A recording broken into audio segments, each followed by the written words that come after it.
Imagine, if you will, a single tank stopping an entire Nazi division for 24 hours.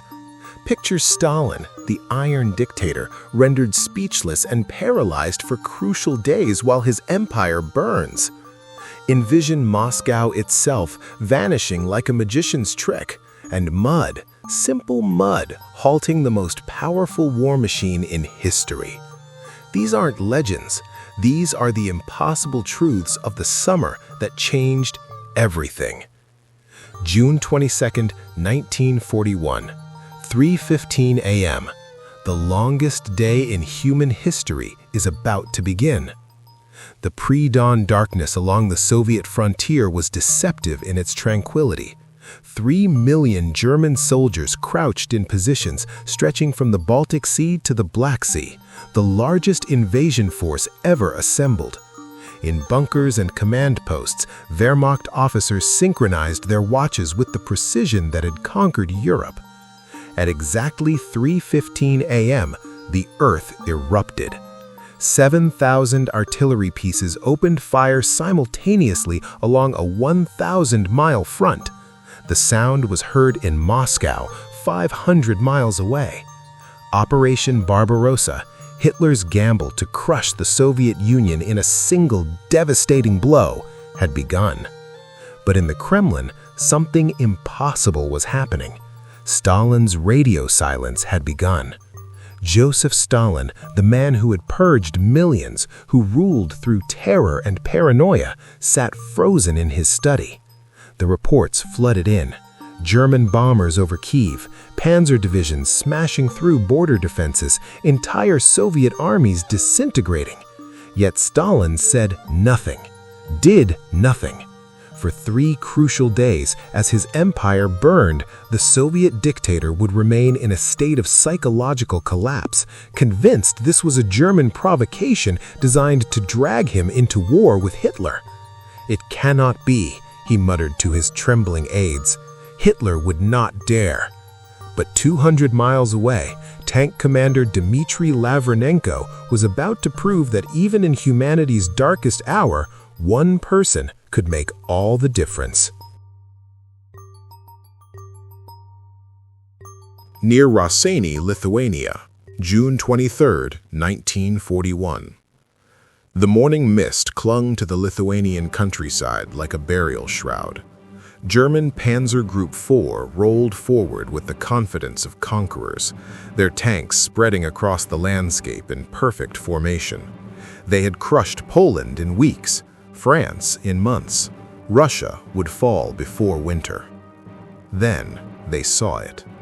Rising from a concealed position like some mechanical behemoth, a Soviet KV-2 heavy tank emerged. Its massive turret, housing a 152mm howitzer, slowly traversed toward the advancing Germans. This wasn't just any tank. This was a monster weighing 52 tons, with armor so thick that German shells bounced off like raindrops. The ghost tank of Raseiniai was about to be born. For the next 24 hours, this single Soviet tank would hold an entire German division at bay. Every German attack was repulsed. Anti-tank guns were destroyed. Panzer after panzer fell to the KV-2's devastating fire. The German soldiers began calling it the Ghost, appearing and disappearing in the smoke and confusion, seemingly indestructible. Colonel Klaus Becker, commanding the 6th Panzer Division, stared through his binoculars in disbelief. "One tank," he whispered. "One damned tank is stopping my entire division." As night fell, the KV-2 continued its deadly vigil. Inside, Senior Sergeant Zinovy Kolobanov and his crew of 5 worked with mechanical precision, knowing they were buying precious time for their retreating comrades. They were outnumbered 1,000 to 1, but they held their ground. The ghost tank would finally fall the next day, but its legend had already begun to spread through the German ranks, the first whisper of doubt in what was supposed to be an easy victory. The Kremlin, June 25, 1941. 3 days. For 3 critical days, the Soviet Union had been leaderless while Stalin wrestled with his demons. But on June 25th, something broke through the dictator's paralysis. Perhaps it was the reports of the ghost tank, perhaps the realization that this was no provocation, but total war. Stalin emerged from his study, his face gaunt but his eyes burning with terrible resolve. "Comrades," his voice cut through the Kremlin's corridors like a blade. "The enemy has broken the non-aggression pact. We are at war." What followed was a transformation as dramatic as any in history. The man who had been paralyzed by shock became a titan of organization.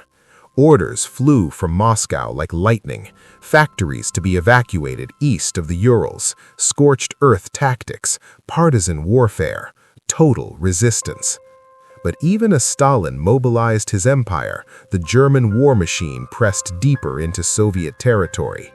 By autumn, Wehrmacht forces were within sight of Moscow's spires. The capital itself was under threat. That's when the Soviets pulled off one of the most audacious deceptions in military history. Moscow, October 1941. Luftwaffe pilot Hans Müller had bombed London, Warsaw, and Paris. He knew what cities looked like from 20,000 feet. But as his Heinkel H-111 approached Moscow in October 1941, he stared down in confusion. The city had vanished. The Kremlin's invisible camouflage was perhaps the most ambitious deception ever attempted. Soviet engineers had painted false streets on rooftops, constructed dummy buildings, and most incredibly, made the Kremlin itself disappear. The red walls were painted black and green to blend with surrounding foliage. False buildings were erected to mimic a residential district. Even the iconic onion domes of Red Square were camouflaged beyond recognition. From the air, one of the world's most recognizable landmarks had simply ceased to exist. "Where is it?" Müller radioed his squadron. "Where is the damned Kremlin?" Below, in the real Kremlin's war room, Stalin allowed himself a rare smile as he listened to intercepted German radio chatter. His city had become a ghost, and the Nazis were bombing shadows. But even as Moscow played hide-and-seek with death from above, the German armies were facing an enemy they hadn't anticipated, one that would prove more formidable than any Soviet tank or fortification. Western Soviet Union, October 1941. It began as a light drizzle on October 7th. By October 15th, the German war machine, which had conquered most of Europe, found itself facing defeat at the hands of an enemy that couldn't be shot, bombed, or negotiated with. Mud. The panicked General Mud, Rasputissa, had arrived early that year. The autumn rains turned the Soviet Union's unpaved roads into rivers of muck. German tanks, designed for the excellent road networks of Western Europe, sunk to their turrets. Supply trucks disappeared into the quagmire. Soldiers abandoned their vehicles and struggled forward on foot through knee-deep mud that sucked the boots from their feet. General Heinz Guderian, the architect of blitzkrieg warfare, stood beside his staff car, now completely immobilized, and watched his tank crews trying to dig their machines out of the mire. "We are not fighting the Red Army, we are fighting Russia itself," he said bitterly. The temperature began to drop. The mud froze into concrete-hard ruts that shattered tank treads and truck axles. German soldiers equipped for a quick summer campaign began to freeze in their thin uniforms. Frostbite casualties mounted. But even as nature turned against the invaders, the Soviet people were preparing their own act of defiance that would echo through history. Stalingrad, September 1942. By 1942, Operation Barbarossa had evolved into a grinding war of attrition. The Germans had reached the Volga River and the city that bore Stalin's name, Stalingrad. In the urban hell that followed, one building would become a symbol of Soviet resistance.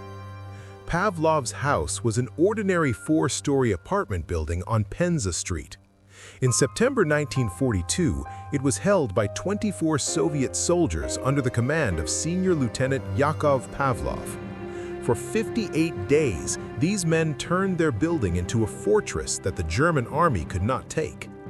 The building's strategic position overlooked a key square, making it vital to both sides. The Germans threw everything at it: infantry assaults, tank attacks, artillery barrages, dive bomber strikes. The building's walls were pulverized, its roof collapsed, its windows blown out. Yet somehow, impossibly, Pavlov's men held on. They turned the basement into a field hospital, the upper floors into sniper nests. They dug trenches connecting them to Soviet positions, ensuring supply lines remained open. At night, they would emerge to raid German positions, keeping the enemy constantly on edge. German soldiers began to call it the House of Pavlov the Mad. Soviet newspapers proclaimed it the house that became a fortress. But Sergeant Yakov Pavlov, cleaning his rifle in the rubble-strewn rooms, simply called it home. "We do not retreat," he told his men. "This is our stand." The building held until Soviet reinforcements arrived. When the battle for Stalingrad ended, military historians would note that more Germans died trying to take Pavlov's house than had died conquering the entire country of France. Eastern Front, winter 1941 to 1942. By December 1941, the German army was within 20 miles of Moscow. In the south, they held Ukraine's breadbasket. In the north, Leningrad was under siege. Operation Barbarossa had captured more territory and prisoners than any military campaign in history. But it had failed in its ultimate objective, the quick destruction of the Soviet Union. What Hitler had envisioned as an 8-week campaign stretched into years. The ghost tank of Rossini had been a harbinger. Soviet resistance was stronger than anyone had imagined. Stalin's radio silence had ended, replaced by a mobilization of resources and will that stunned the world. Moscow's camouflage had protected the nerve center of Soviet resistance. General Mudd had stopped the Wehrmacht cold, giving the Red Army time to regroup.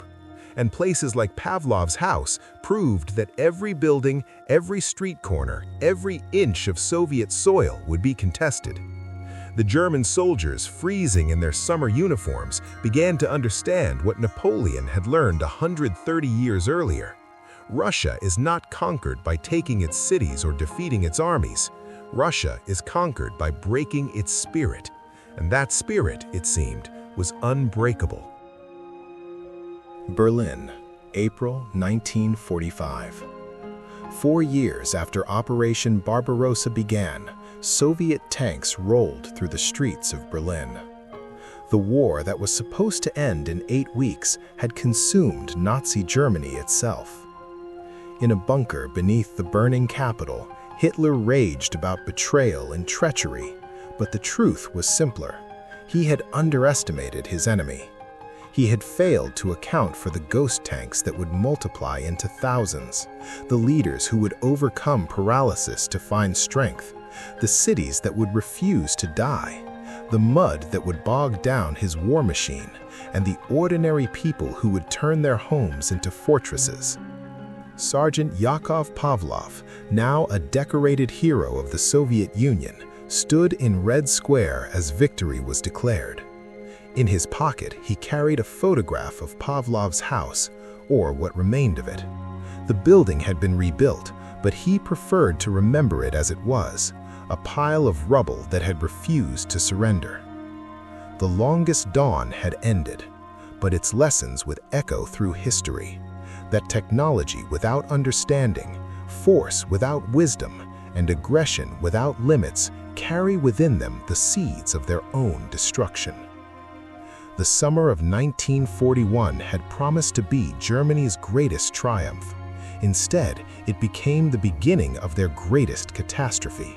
A reminder that even in humanity's darkest hours, courage, creativity, and sheer determination can change the course of history.